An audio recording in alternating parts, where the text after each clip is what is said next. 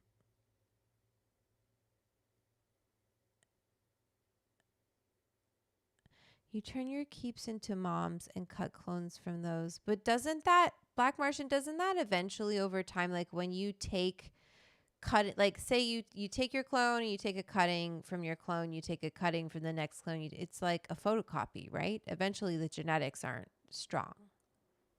That, tell me if I'm wrong, but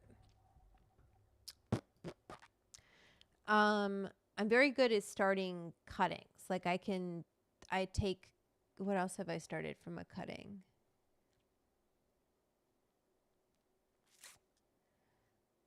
The lemon, and lemon's hard. It's Meyer lemon too. Very hard. I have a green thumb. I just, cannabis for me, I don't know why it's been so tricky. It just bugs. They grow great. Like they always get big, always get flowers, it's always looks fine. And then bugs come and I'm not like out there hovering over them and picking off caterpillars, and that's what I should be doing. Making sure there's no caterpillars, hungry caterpillars eating my plants and pooping all over them. Because I don't want to spray, right? No disrespect, but baby steps first. Yeah, that's fine. I don't mind. No disrespect. I'm not trying to say I'm not a pro. You keep the mother plant for cloning. Yeah. But doesn't like God, keeping a mother plant alive, like come on, please. Bonbon is enough.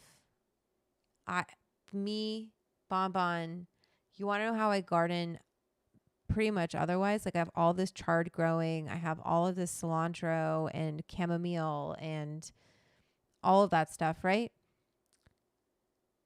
I did nothing.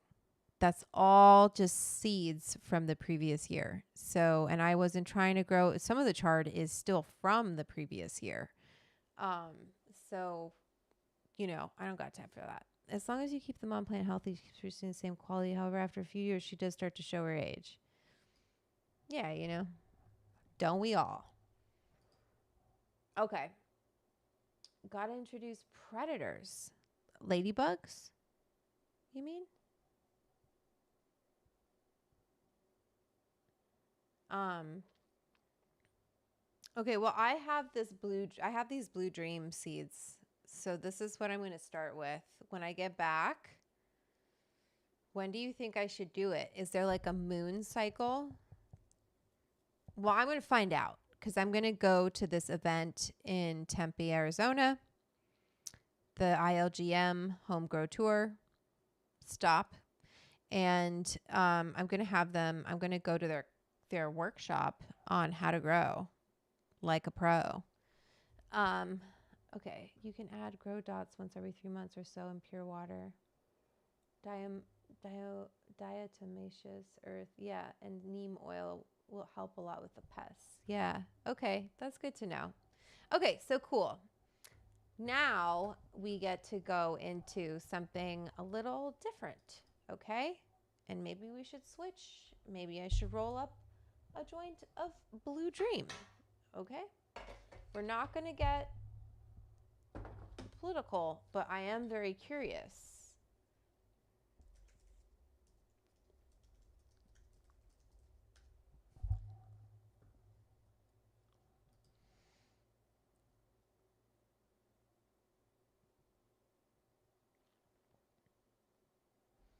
Okay. I wonder if I can watch that. I'm trying to pick something that doesn't have Not going to get me in trouble. Ask Leo. This probably is fine.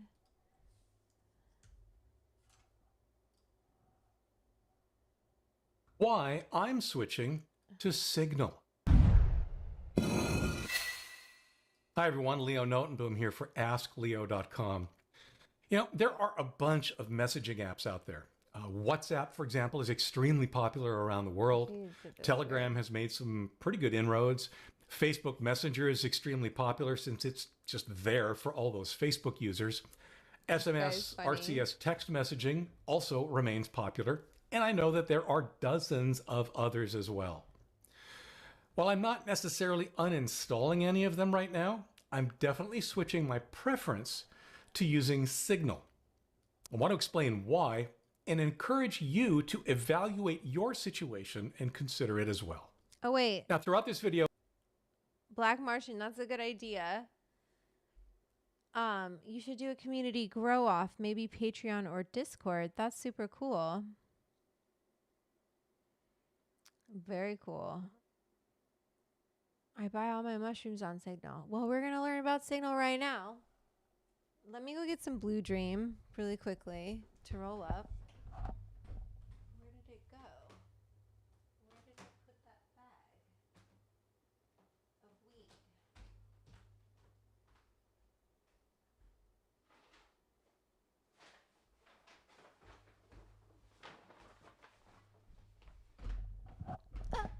of weed? Okay, I have a bag of weed.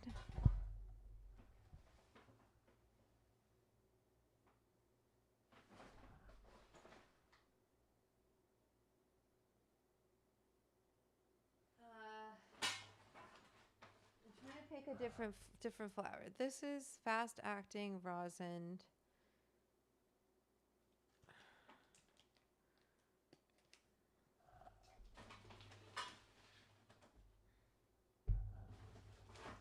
Got a goodie bag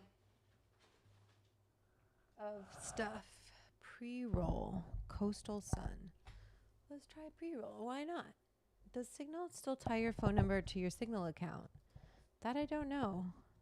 I'm going to be quoting a blog written by a federal employee, a guide to using Signal for government workers. Quote, Signal messages are always end-to-end Madam Tram, you know I love marigolds and they're a good companion plant. encrypted between your device and the recipient's device. Note the always. The only people able to see your communications are yourself and the persons you're communicating with. There's no one to intercept, record, or report your messages. Quote, the only information Signal has is when a user signed up and when they last used Signal. They have no information about who you chat with or call, your contacts, or even your profile ID. This means that even if asked or demanded, Signal has nothing to offer. With zero data storage, they simply don't have the information. Quote, That's cool. they publish every single subpoena they receive as well as their response. I don't know. For some reason, this tickles me. I can't open You just this. can't provide information you don't have.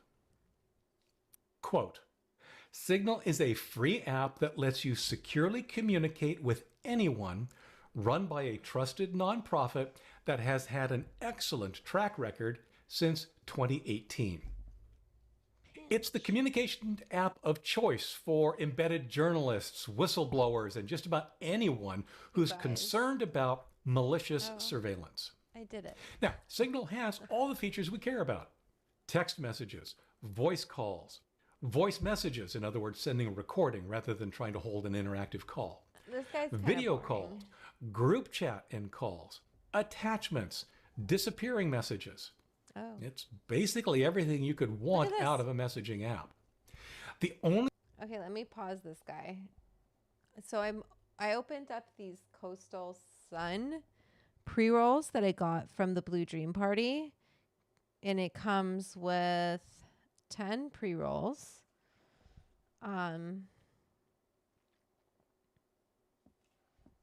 think, right? 3, yeah, 10. They're little dog walkers. Cute. Little stubby guys. Oh, and we're going to light it up. Have a little bit of Blue Dream. Why not? Blue Dream. You saw me standing alone. It's Blue Moon. It's not Blue Dream.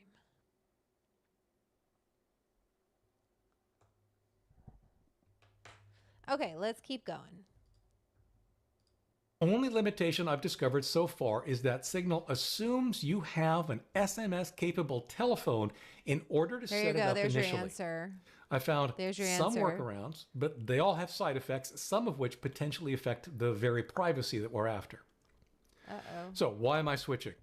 Well, to once again quote that essay, once you switch to Signal, it really is no different than other text apps, but it comes with the added safety and security of knowing everything you've said can't be intercepted along the way, and no one at Signal stores your messages anywhere. Wow. I'll likely move to Signal for texting, with most people eventually, since I don't know if I can trust Apple or Google or any other company to protect my personal data in the years ahead. Wow. Indeed, besides Apple and Google and Microsoft, I'd add any of the popular messaging carriers to this concern. Facebook, Messenger, and WhatsApp Yeah, don't has send an anything on abysmal there. record in so many different ways.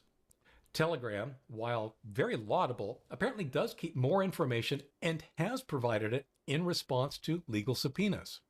And the telephone companies behind SMS and RCS are almost always at the whim of the authorities.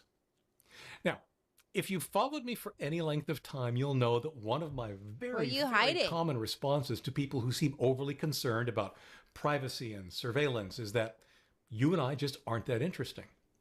Microsoft, Google, or any other That's cloud what I'm provider, saying. they don't care what's in your documents. Hackers care about your credit card number, not your private messages. We're simply not that important in the grand scheme of things. I still believe that. And yet, I've always included an important exception. Unless you're living in a repressive or authoritarian regime. Now, without getting deeply into political and social topics, I'll just say that portions of the world we used to consider safe seem to be on the brink of what could be a very concerning change. While I don't believe there's necessarily an issue today, it is did a he make future this? possibility. As a result, I 1 want to month prepare ago. and shift my communications with others into more secure, private forms. So, bottom line, consider your situation. Decide whether the privacy afforded by tools like Signal is or could become important. Consider also the cost of switching, since all your contacts would need to switch as well. Hopefully, it gives you All something your to think about. contacts. Maybe they're already on there. For updates, for comments, for links both to the article and an EFF.org description of how to deal with potential surveillance, Tell that to visit Snowden. askleo.com/178123. I'm Leo Notenboom, and this is AskLeo.com. Okay. Let's see.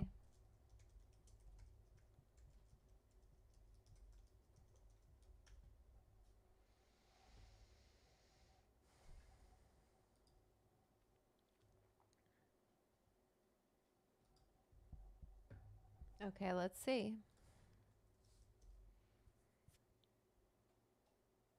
In today's video, we are going to talk about WhatsApp versus Signal app. Which one is safe to use? Well, it raised a lot of questions for a lot of people when WhatsApp announced its new privacy policy, and people start to ponder if using the popular instant messaging app is secure or not. Because when changes were announced, WhatsApp failed to make it clear for the user that they have not changed or affected the end-to-end encryption that protects individual and group chats. Instead, The changes that were made were more about the features, like now you can Uh-oh. share more data with your third parties. So these were some of the things that WhatsApp failed to announce. Nevertheless, Apparently, the CEO of Signal is a badass. Oh, I haven't heard anything about him. We'll have to look into him. Signal is open source. Yeah, that was when Winslow was here. He's like, "Oh, you're going to talk about Signal," and I was like, "Yeah." And I think maybe that's he was hoping I started with it, but he said that Signal is open source. What is it? It's Signal, it's WhatsApp, and it's what's the other one? Signal, WhatsApp.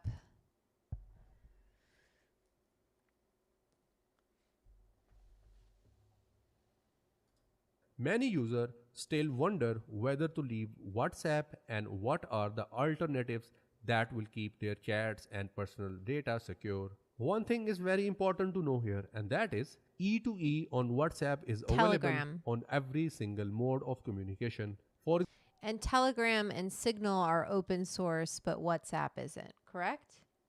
example, if you have your messages, video calls, voice calls, your photos, and anything you use on your WhatsApp is encrypted by end-to-end encryption. And it means that you and the recipient are the only one who can read those messages that you have sent to each other. And WhatsApp cannot decrypt the content of your messages, your calls, your photos, etc. And that ensures that you have your security and privacy at top notch. Now I'll talk about the Signal. Well, Signal app was founded by a former Facebook employee and it has some fewer users than WhatsApp. In fact, before WhatsApp privacy policy saga, it was a niche messaging app. But the fact that when Elon Musk told the user to use Elon? Signal, people went for it in huge numbers. It means its user base increased in 5 times in a single day. And it was also recommended by Edward Snowden and the Electronic Frontier Foundation. And Signal offer you to have similar features just like WhatsApp, and it has somehow similar interface. But the difference is that it's open source platform, which means you can check for the vulnerabilities if there are any. And because of that, it is more secure than WhatsApp. Just like Linux distribution, as they are Oh, open source, sorry. they are more secured. Interestingly, Signal's encryption protocol is actually used in WhatsApp. He's making me So sleepy. there is no difference in the security you get when sending messages to individual or you are sending your messages That's in the interesting, group. Chris. However, Signal does not What's allow the you or one? does not I offer used you to one have in cloud Thailand. backup I can't feature, remember the name of which it. means that your chat history and your data will not be backed up from your phone onto web or onto cloud. But this feature can only be used if you have same type of phone. For example, if you are using Android, then you can transfer your data to Android phone. Okay. I want to watch this. Oh my! Well, our next guest is one of the biggest names in the tech world right now. Meredith Whittaker is the president of encrypted messaging. Am I gonna get in trouble for this? Is this allowed for me to watch? Well, we'll clip it out if it's not. App Signal, and she's fighting for your privacy online. Bursting into the thought she said headlines in she's 2018, Meredith Whittaker led a mass staff walkout at her then employer Google over the company's inaction over sexual harassment allegations and its unethical business practices. Thousands of tech giants' workers walked off the job at offices in the US, Europe and Asia. It all gets to sort of abuse of power, right? Who has power she's and cool. who doesn't. In 2022, Whittaker became the president of the not-for-profit encrypted messaging app Signal, an app favoured by politicians and the military that values users' privacy above all else. Not much to the anymore, chagrin of law politicians. enforcement groups trying to catch baddies who use it too. Privacy is important. Either encryption works for everyone or encryption is Wait. Okay, that guy was putting me to sleep too. It was making me sleepy. Why am I funny, Reza? What did I do? Because I got sleepy? ICQ, what's your ASL? Aldigi? Where is ICQ? Who's ICQ? Aldigi? Okay, let's keep going. Is broken for everyone. Whitaker is a staunch critic of big tech's surveillance business model, that being a ruthless scraping of all your data to spy on you, target ads, and train AI models. We are in an age of unprecedented mass surveillance. Mass surveillance is the engine of the tech company business model. Named as one of Time magazine's 100 most influential people in the field of AI, Whitaker sees promise in the tech, but urges caution. AI is more. Well, he said Alon. He said Alon. I'm going to start saying that. Alon. I'm going to call him a lawn. Like mow the lawn. That's, if I ever need to say his name, that's how I'm going to say his name. Alon. Anyway. It's more or less a marketing term. The danger here is that we buy the hype. ICQ is very old school chat. Well, I don't know what it means. I know what ASL is, age, sex, location, but I'm not like a 15-year-old kid anymore. Probably Locked talking in to old constant creepy men. conversation with governments around the world about online privacy versus surveillance, Whitaker's in Australia to fight for your right to send secret signals. If Signal were to receive a government order, what information would you turn over? Almost nothing. Would you please welcome the president of Signal, Meredith Whitaker?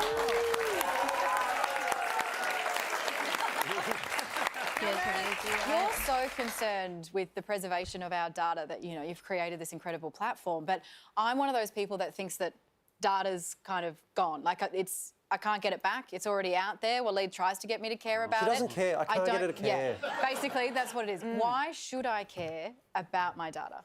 Okay. Close your eyes. we're gonna Imagine find every out. text you've ever sent in your whole life. Suddenly on a database, this entire audience, but not just this entire audience, all your friends, all your teachers, all your prospective employers, that job you might want 10 years from now, they can search that. They can find any term, they can put that together, they can make conclusions about you, and that never goes away. Are these so Okay, you that's do care. not good. You do Yeah, care. I do care You about just weren't that. thinking Yeah, about it that way. that's true. Hypothetically, Yeah. That seems quite Are horrifying. these picture messages by any chance? You'd have to ask Georgie, right? Ooh, sassy. Right, okay. Of all the people. I would right. never. I That's could right. never, and that's the point. Right. I wanted to talk to AI. Is it this short flash in the pan thing, or are we in it for the long haul, and is it as scary as kind of people are saying it is? Oh my goodness, that's a lot of questions. But you know, right so now confused. AI is a bit overhyped. You saw the incredibly corny fake songs it was producing. You see, they promise you God, but they give you an email prompt. Oh, So hey, right now you have a Christian. really expensive set of technologies. Only a few companies can produce it. It relies on a huge amount of data, expensive compute, all of these infrastructures. They can't get the fingers right. They can't get the fingers right. The eyes are a little off. Like the whole thing is corny and weird. So it's kind of a solution in search of a problem. And I think we need to just wait it out and temper our expectations, because there are a lot of issues with giving 5 AI companies in the world so much power over our lives. So that's my take on AI. And I think there are deeper issues with it. It draws on surveillance data. It's often unaccountable. And a lot of the claims made about it can't be checked, because this is produced behind the walls of corporate secrecy. It's not open for scrutiny. So again, a lot of hype, and what we're seeing come out of it is mainly corny. Some of it is scary, but not in the way they're But of course, advertising. governments love it, because if I think about like what the people of Hong Kong went through under the cover of COVID, a lot of that was because they were constantly spied upon. And if the people are ever in a position where they have to try and revolt against the government, how can they when there's constant surveillance? Exactly. And I think that's a really big concern in a time AI. of growing authoritarianism, when we're more surveilled than we've ever been in the history of human beings. So if you think about journalists, if you think about human rights workers, honestly, if you think about people trying to get medical care in the US, where abortion and other access to reproductive care has been banned, you can realize there are really high stakes for having a handful of companies holding all of the data about us and able to turn it over to governments if they so choose. Right. The issue with Signal, of course, the main concern from people who have concerns is about the bad guys, right? So it's about the way that this is a No one likes a platform. bad guy. Right. And it could facilitate, could facilitate. Well, no, I just want to say. No, we don't like them. We don't like them. We hate bad guys. Yeah, we hate No, bad this guys. is the other entire She's panel. funny. Sure. It's consensus. Let's I be think clear. the whole world, almost. Yeah, But it's- almost, except the bad guys. Except the bad Yeah, The bad guys. the bad guys are like, Let's good. see. Well, Raise your hands. they may not regard themselves as bad guys, right? So, it could be terrorist communication, it could be pedophilic stuff. Once you have encryption, that's always the concern. Do you worry about that stuff? Well, once you have doors on your houses, there's a concern of what happens inside, right? We can extend this metaphor to any realm of private life.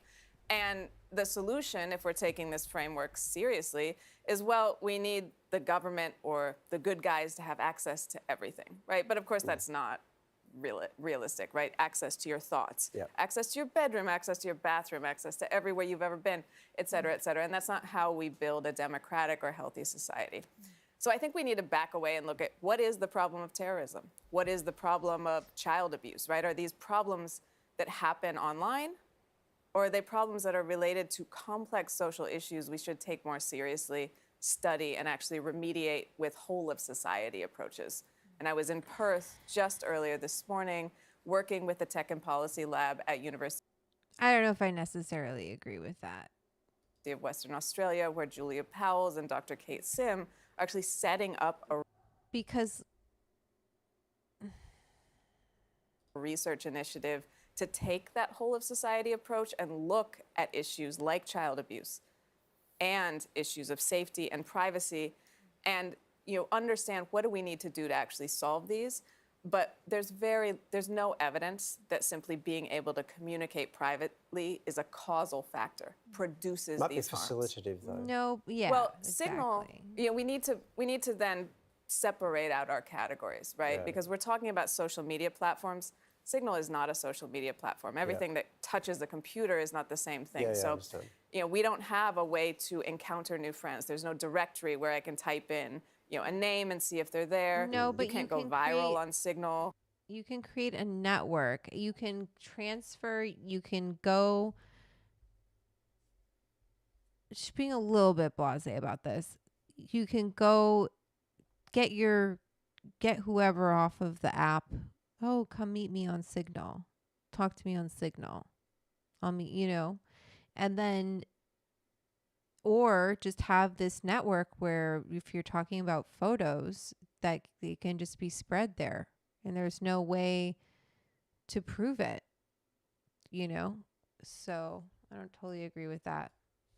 You can't promote, hateful content. We don't have advertisers. We're not amplifying things with a shady algorithm. Yeah. So I think Christian, don't you like to get stoned with me, learn about growing and about seeds, and then just dive right into Signal and the the ethics of encrypted messaging?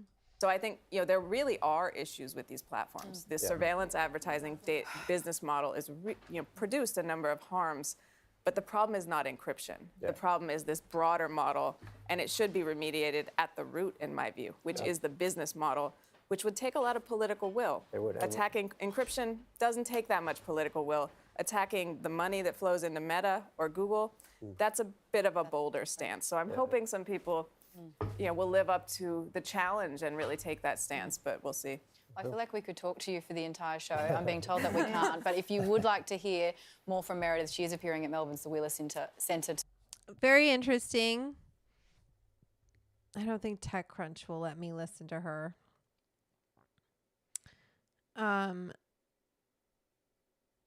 Let me see if I can find another video of her. Unless you guys find this boring. I don't want like recent news.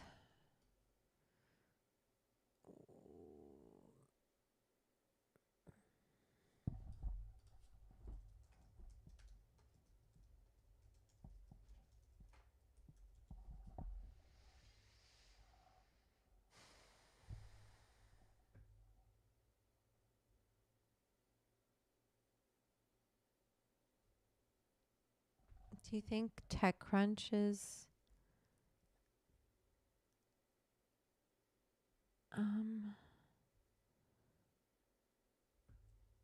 probably.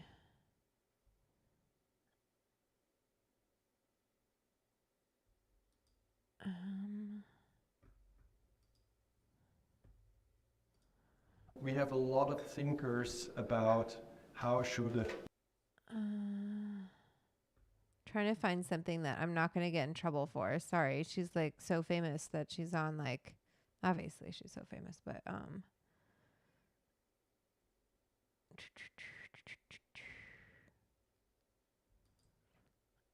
let's see this.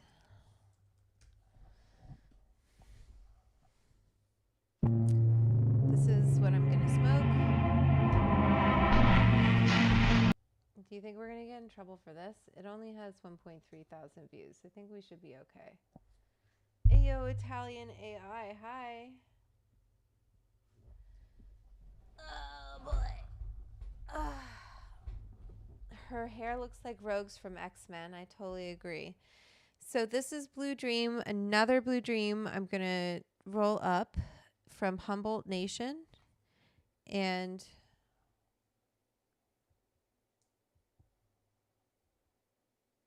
there you go. So I was at a Blue Dream party, and it was like a bunch of different cultivators and their Blue Dream. Isn't that fun? Kind of like when you go to a wine tasting and you can see what all the different winemakers. Okay, come on. Damn it.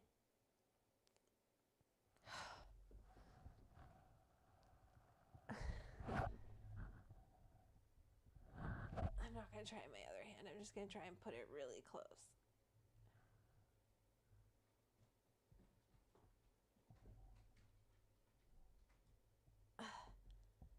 Come on, camera. My arm. Okay.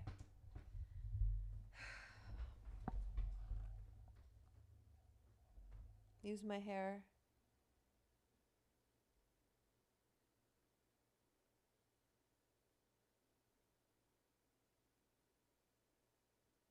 Why won't it focus? Maybe my hair is too dark. There we go. Put my white hand. Come on.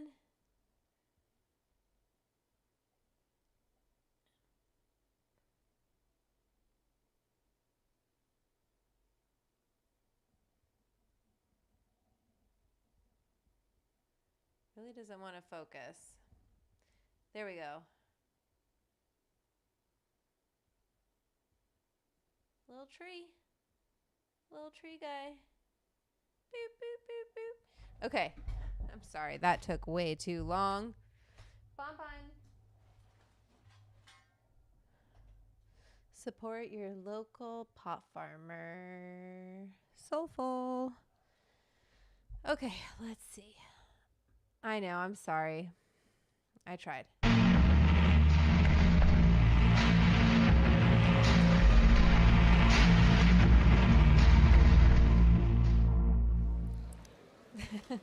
She worked at Google until she walked out. She left her mark on the net That's a great accent. Yes. neutrality debate in the US. She founded the AI Now Institute, and she's now the president of the Signal Foundation. She's a friend of the club. Please give a warm welcome. Here's Meredith Whitaker. I'm just clearing on that.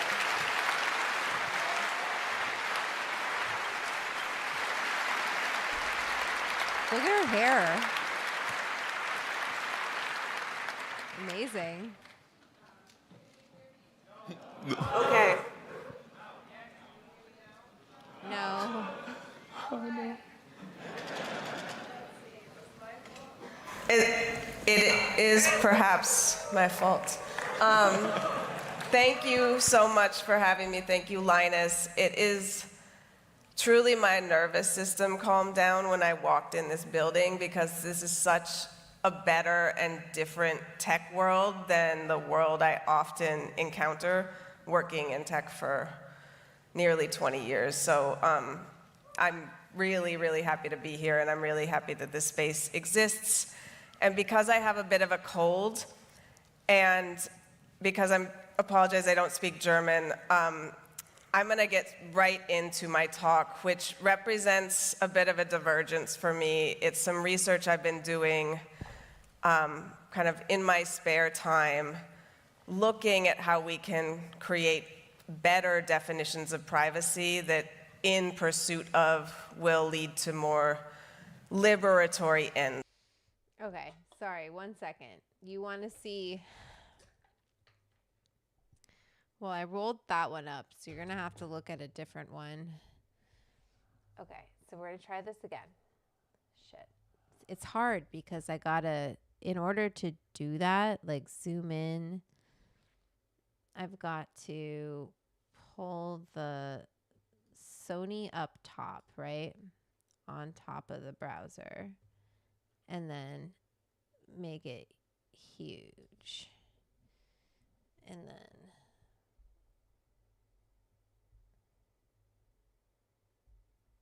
Okay. Oh, you know what I should do?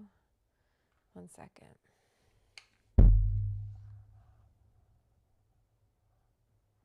This is, oh my God, my hands. This is really fucking with me.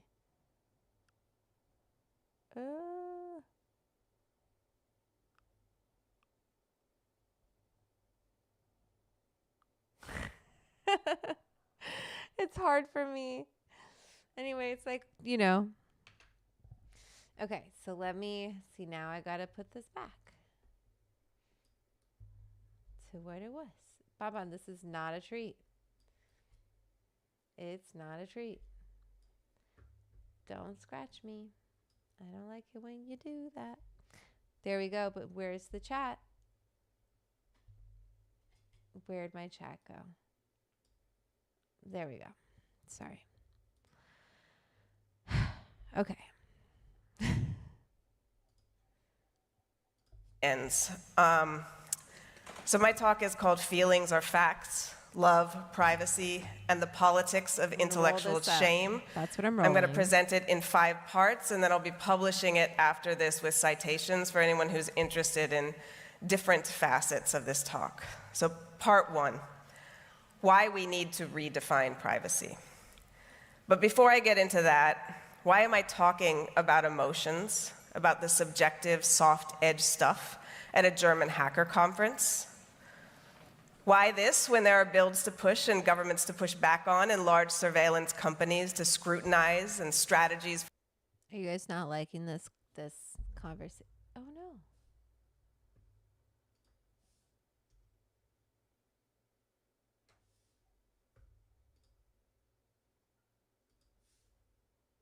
What happened? Is the live still happening?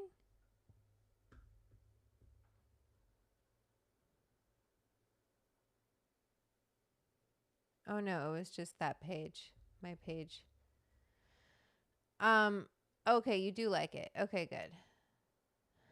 Sorry, my chat, like, it got all weird. For survival that need attention now, right? The chat, like, my page got all weird on me. I thought the stream had stopped. Is LOVE an acronym for a new mode of digital rights that I'm aiming to introduce here?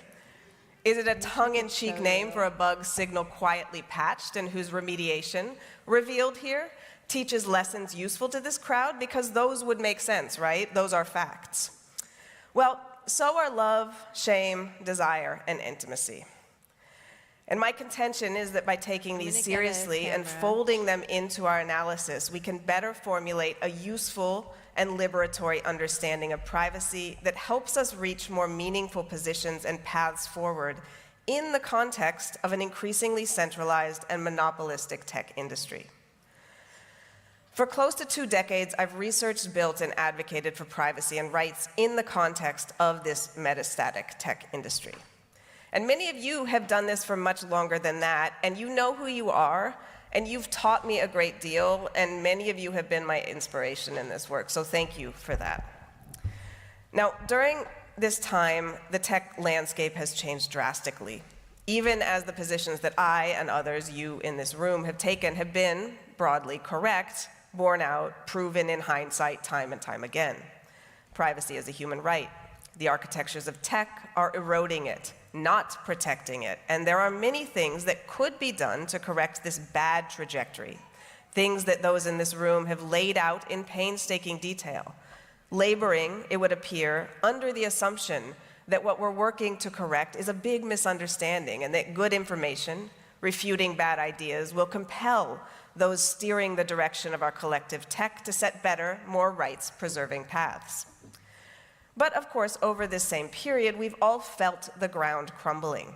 We are far less private than we've ever been.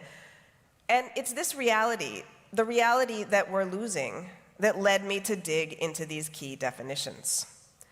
Or to paraphrase the great historian David Roediger, by way of philosopher Amya Srinivasan, I'm not sure if speaking truth to power right now does much. But I do know that it is imperative that we speak truthfully to each other, that we clarify our terms and our maps. This is the only way we can chart a path to winning. Because failing to clarify our terms and our goals has consequences. As I argued in January 2024 in a keynote at the NDSS Symposium, we lost the crypto wars, even though many still claim we have won. Now, this observation is not new, of course. Rob Gongrip and Frank Rieger reached a similar conclusion exactly 19 years ago on this very day, in this very place, in a talk titled "We Lost the War." They delivered this talk a year before I graduated college and joined this strange industry. And the argument I made at NDSS in January built on Frank and Rob's work. In it, I looked at the political economic forces that shaped the tech industry we have today, alongside the analytical errors that led so many who fought on the side of encryption during the crypto wars to see the outcome as a win for privacy, even as surveillance metastasized. Now, a historical summary for those still on their learning journey. The crypto wars refer to a series of legal battles, campaigns, and policy debates that played out in the US across the 1990s, centered on questions about who should be allowed to develop and deploy strong encryption, and whether that encryption should be undermined to enable government access. Now, in decades prior, the government had asserted an effective monopoly on encryption, so much so that the academic field of cryptographic research was starved, as the NSA and others claimed the right to dominate and obscure work on crypto systems. And while this loosened somewhat in the 1970s, the government's desire to control the output of this research continued to put significant roadblocks in the way of wide dissemination. Now, moving into the 1990s, crypto systems were still classified as munitions and subject to strict export controls. And in order to integrate them into products or services and distribute them broadly, you needed government permission. Now, this regime of secrecy and restriction ended more or less with the liberalization of strong encryption at the end of the 90s, the end of the crypto wars. And it was the drive to commercialize the internet during the 90s that animated this fight. Oh no. The prospect of a commercial internet provided the guarantee for monumental promises of economic prosperity that the US government and industry were counting on. What do you mean I can't put something right It was in front of also the camera? forcing function for a showdown that pitted government access to communications awkwardly against the possibility of security and privacy on the commercial internet. The question was whether there should be a backdoor in encryption so governments could access internet communications and other data. No, there should not be backdoors, privacy advocates and the burgeoning tech industry said. Encryption, as strong as you want it to be, should be free to build and deploy for everyone. Bye, Many in JL. government disagreed, but after some fractious Bye, JL. See you later. I'm going to smoke this blue dream. It's a bit heavy, but so is the world today. You know, it's a lot. It's a lot. It's to German academic conference. Yeah, it's feeling a little too. I'm glad we all agree. I was trying to find something that I wouldn't get in trouble for showing it, right? Signal says, she says, Chat GPT can't be trusted. Ooh, what does that mean?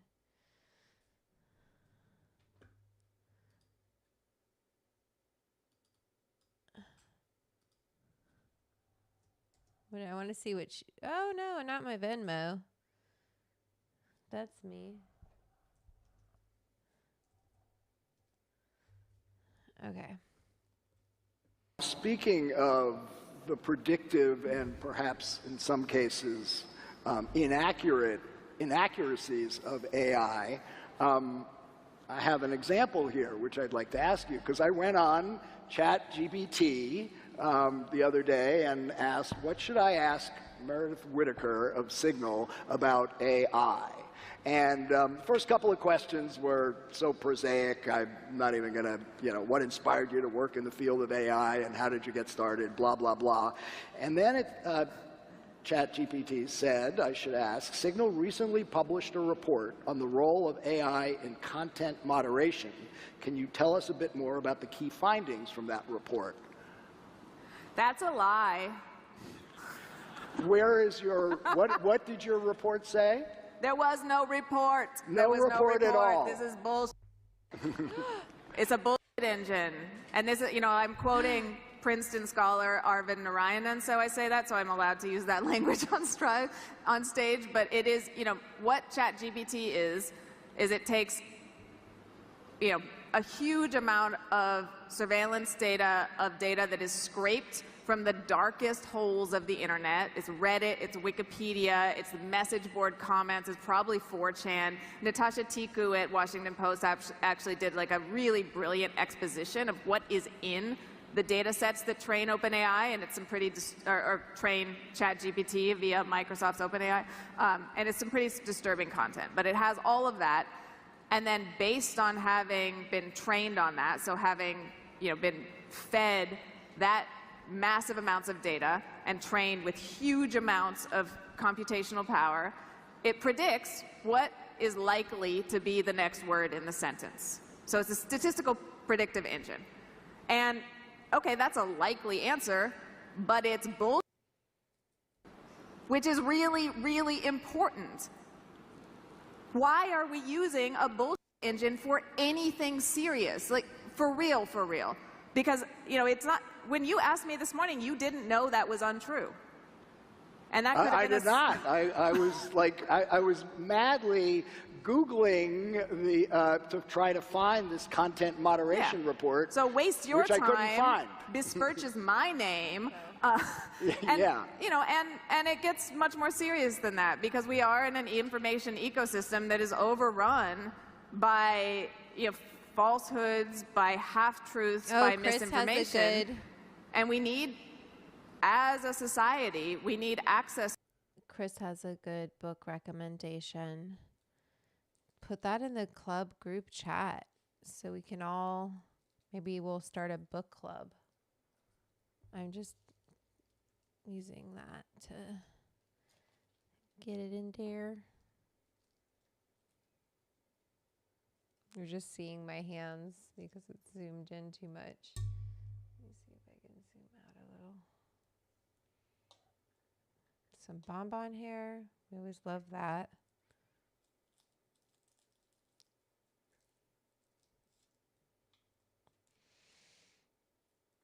My shoulder hurts.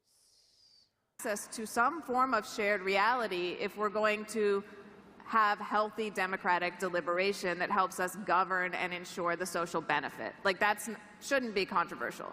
And yet we see these companies, Microsoft in particular, releasing a ChatGPT demo that behaves kind of like that uncle who shows up to holiday gatherings, has a few drinks, and then just talks confidently about he does not know about. And that's funny at the holidays, but that's not something we should be injecting into our information ecosystem, into our core infrastructures. We should not be championing. And I've had what was it? Someone posted that, like, someone was smoking around their pet, which, like, yeah, I don't blow smoke in Bonbon's face. I don't do that. She's What do you call a book club that never ends? Never ending story? I don't know. What do you call it? What do you call it? That's a good riddle. Anything worth doing takes time, including research, but unfortunately we live in a society that has conflated convenience with efficiency and practicality. Yep. True. Championing this as something you add on to a search engine where people go to find information they don't already know and check facts. It's stunning to me that any of this is controversial, but given the margins that are set to be made on generative AI, I understand that a lot of people are provoked to delusion by the prospect of profits. That was good.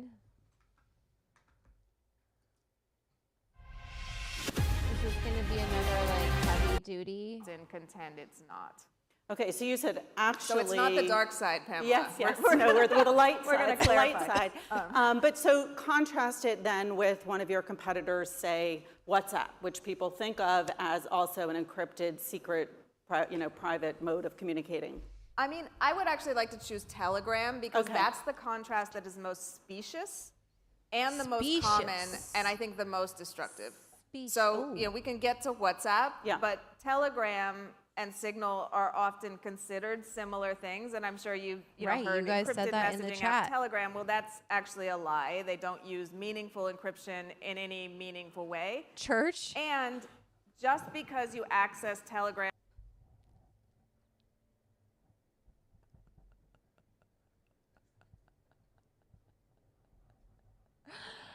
That's fucking funny. I have Telegram on and your it is phone the never-ending doesn't story, make isn't it a communications app. This is a social media app that has massive broadcast capabilities and all the pathologies that come with mass communication centralized in the hands of one private actor. Now, Signal, on the other hand, we actually take a huge amount of pains to not be a social media app. So you can't broadcast to millions of people. You can't go viral on Signal. You can't find new friends based on affinities You or can do that on affiliations or just Telegram, scrolling though? through your friends' contact list. You have to meet someone or otherwise know them and add them to your address book. So we think a lot about what I would call safety by design, so that we're not subjecting the people who rely on Signal to a lot of the harms that come from this mass surveillance centralized platform approach that a Telegram would take while providing meaningful. Pete, the chat does not use Signal. The chat uses Patreon. So I would say to the chat, again, it's like, who is going to be watching the group chat? It's a group chat. It's in a club, but it's still like, you shouldn't don't post anything you don't want people to read, because we know each other, but we don't know each other, right? So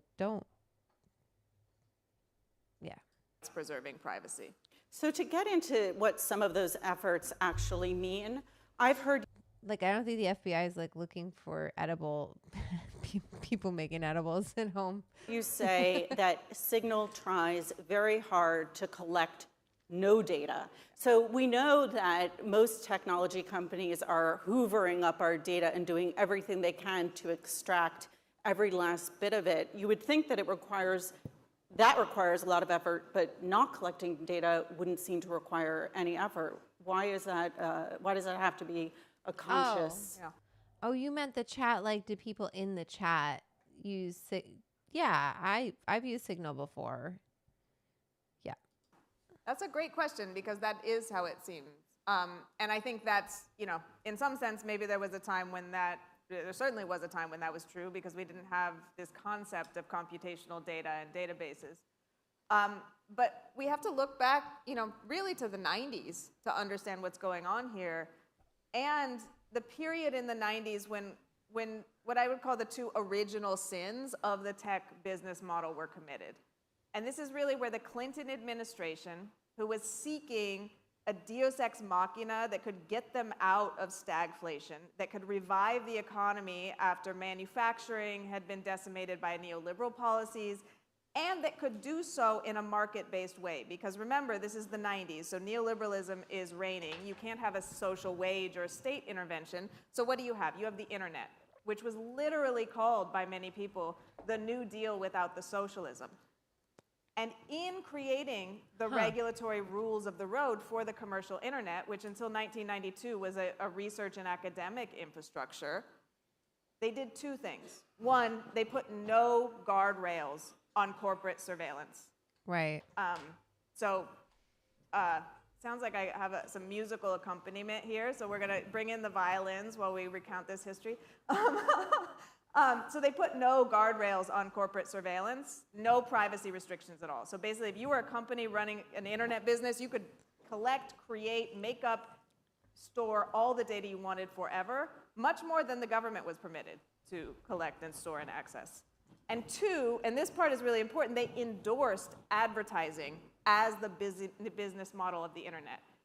And why does that matter? Well, it matters because know your customer is the imperative of advertising. You want to advertise ads that matter? Well, you need more data about your customers. You want to be better than the other advertising platform? Well, then you need even more data, right? And so what you see is kind of a flywheel that led to these platforms, these network monopolies, and we all know about the network effect and lock-in and communication networks that basically landed us here where the infrastructures, and I am getting back to your question, the infrastructures of technology, the common libraries we use in our tool chains, the way servers operate, the assumptions about how much bandwidth you need to send how much data or what have you, all assume as a normative property that everyone participating in computational technology wants to collect that data. They've been built to facilitate this business model which rests on these 1990s foundations and this pathological approach to creating an industry around computation. So this is why it's hard. We have to rewrite the stack,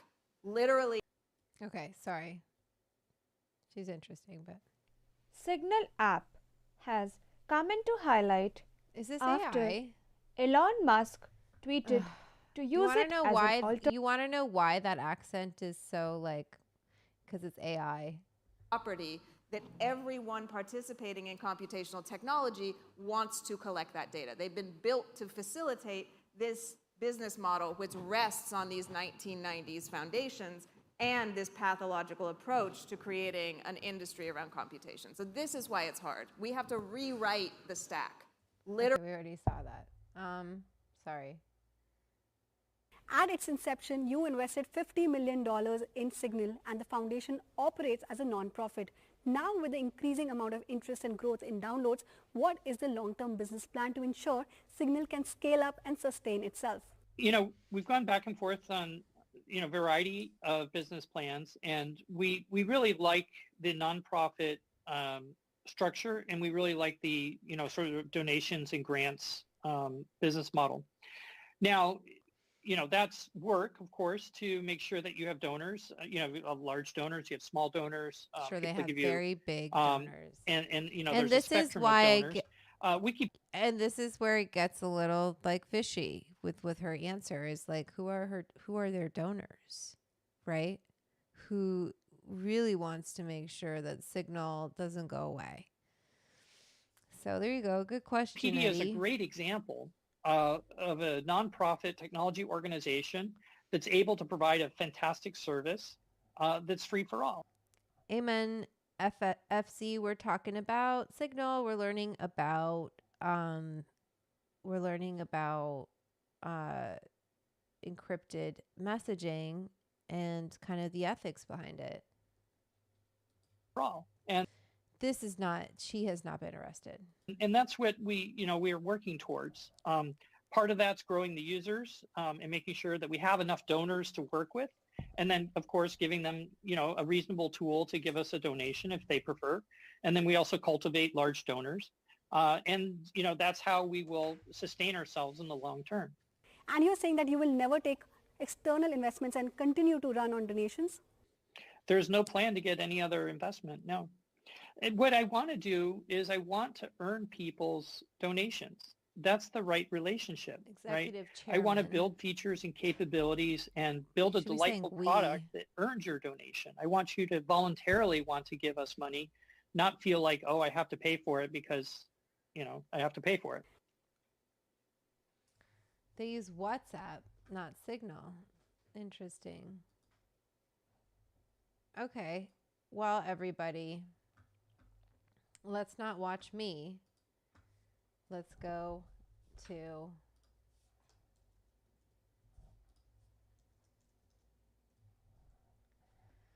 back here.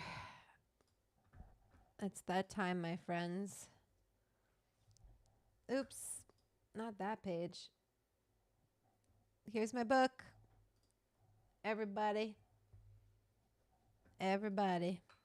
Here's my book. Bring back BlackBerry. A Telegram founder. There you go. My plug uses Signal, though. Yeah, Signal is very popular. Very popular. But not totally safe. So, got to be careful what you're saying there, too. Got to be careful. Anyway. Amen, FZ. That's right. The book is perfect for 420. Guess what? It comes out April 15. So you can be whipping up treats, giving that gift for 420 to all your friends. But it's wonderful any time of year. And there's recipes in there for any time of year. And Bonbon is getting her toy. She's picking a toy. You want to play with that? And I'm going to eat the rest of my poke, and I'm going to watch TV. I'm going to hang out with Bonbon. Is it choppy?